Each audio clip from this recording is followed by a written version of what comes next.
Наташа. Я Кирилл, наоборот. Я город Устинов.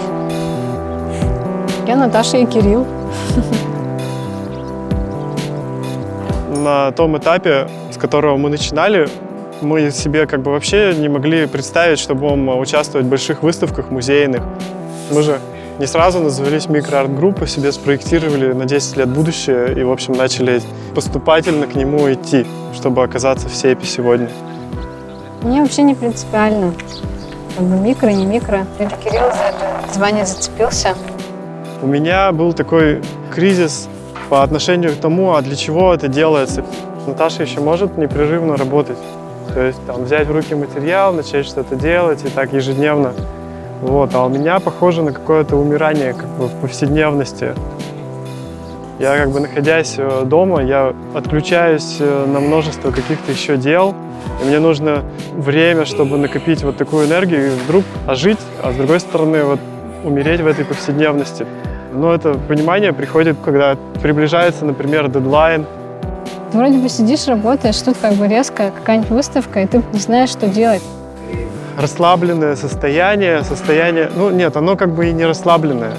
Оно какое-то непонятное и неопределенное. Вот оно вдруг заканчивается, и мысли, которые приходили в голову, отфильтровываются, все как пазл собирается. Я училась на гравера, потом 3 года работала ювелиром. Специалист по связям с общественностью в сфере политики. Во-первых, почему я не стал пиарщиком? Мне казалось тесно в рамках пиара или рекламы. То есть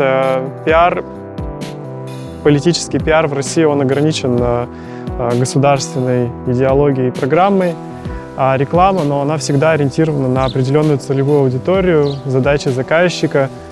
В процессе обучения и, может быть, там, 1-го года после обучения я понял, что это слишком узкая сфера. И мне хотелось куда-то вот туда, где вот, непонятны эти рамки, то есть какие-то границы, они размыты. Делаешь, что хочешь, и эти границы устанавливаешь. И вот современное искусство, оно дает такое ощущение. Оно такое сейчас разлетается, фрагментируется. И, может быть, самой основной задачей, сутью становится собирание этих частей. Ну да, это сейчас не что-то конкретное. Очень размытое понятие, ни к чему не относящееся, одновременно все в себя вбирающее.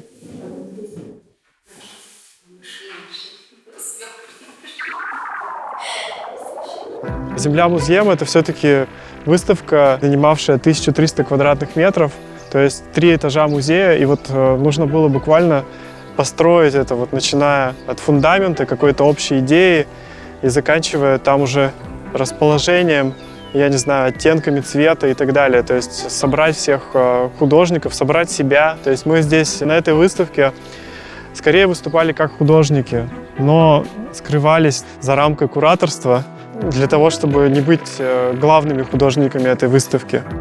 Я и согласилась быть куратором этой выставки, потому что Кирилл сначала вообще не соглашался. Мне пришлось его уговаривать. Потому что это как бы следующий шаг, который необходим был. Конечно, Наташа сделала много объектов для этой выставки. Некоторые из них были даже и не микро, а макро, поскольку само это пространство требовало как бы перехода еще и на другой уровень масштаба. Мы в этом проекте стали скорее пространством, то есть до этого мы были объектом, а тут максимально мы стали такой средой. Процесс, когда город Устинов становится настоящим городом, в котором есть помимо нас двоих еще и другие жители. Я думаю, что это часть естественного процесса. Мы постепенно выходили из своей мастерской, из своей изоляции, взаимодействуя с миром через объекты, через воркшопы, через участие в каких-то крупных выставках. То есть это вот разрастание языка, это вопрос к тому, насколько мы способны говорить с миром на собственном языке, на том языке, который мы сформировали, и найти контакт, и насколько этот язык может стать общим языком. Свой язык для нас связан с пространственными практиками. Благодаря большому проекту можно увидеть, как эти пространственные практики, они становятся практиками и социальными, и в то же время остаться внутри собственного языка. Мы пытались балансировать между ролью художника и куратора. Но мы пригласили друзей. Ой, так нельзя говорить. Почему нельзя? Это авторский проект. Это к вопросу о том, как вообще формируется художественное высказывание. Если мы говорим об общем языке, понятное дело, что этот язык, который объединяет нас с близкими людьми. И в основу этой выставки как раз эти отношения образовали. То есть мы скорее проживали множество чужих, но близких нам историй, чем пытались увидеть свою историю в деятельности других людей. Вся эта выставка — это контекст, это мир многомерный, который не столько зациклен на художественной практике микроарт-группы или на микроискусстве, грубо говоря, а он шире, и мы гармоничны этому большому проекту, потому что мы пытались найти свое место в мире и этой выставкой создать модель этого мира.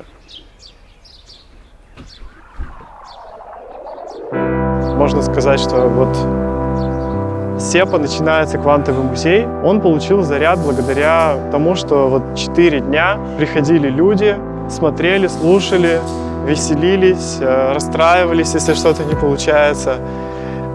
И таким образом технологии обретают смысл участия в человеческих отношениях. В том, как дети помогают друг другу и обсуждают то, что у них получается, а взрослые стараются детально построить новый мир, опираясь на опыт действительности. Вот каждый миллиметр заряжен смыслами, потому что еще лето, и такое чувство, что вообще ничего не хочется делать, потому что так все хорошо. Поэтому напитываемся, отдыхаем. Кирилл работает.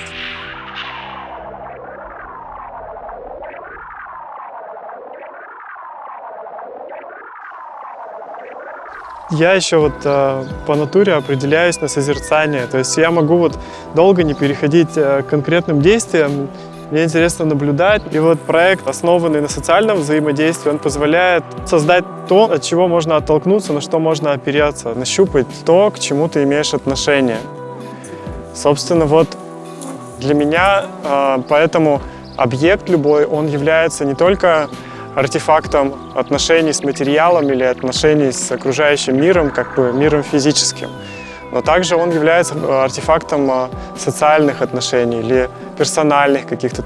И при этом начинает работать внутренний мир, в смысле закрытый. Ты его начинаешь проецировать на внешний. И ты какое-то неопределенное поле так захватываешь, и там ты пытаешься с людьми уже связи-то налаживать. Действительно, мы из этого микро уже вырастаем, но при этом продолжаем в этом работать, в этом ключе. Но если выходить в это широкое поле, то, может быть, оно еще больше уменьшится наоборот. Сконцентрировать, да. Еще больше концентрации получишь.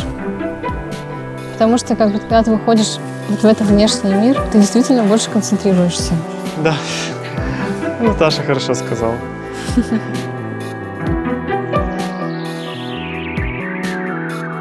А вместе мы микроарт-группа. Да, город Устина.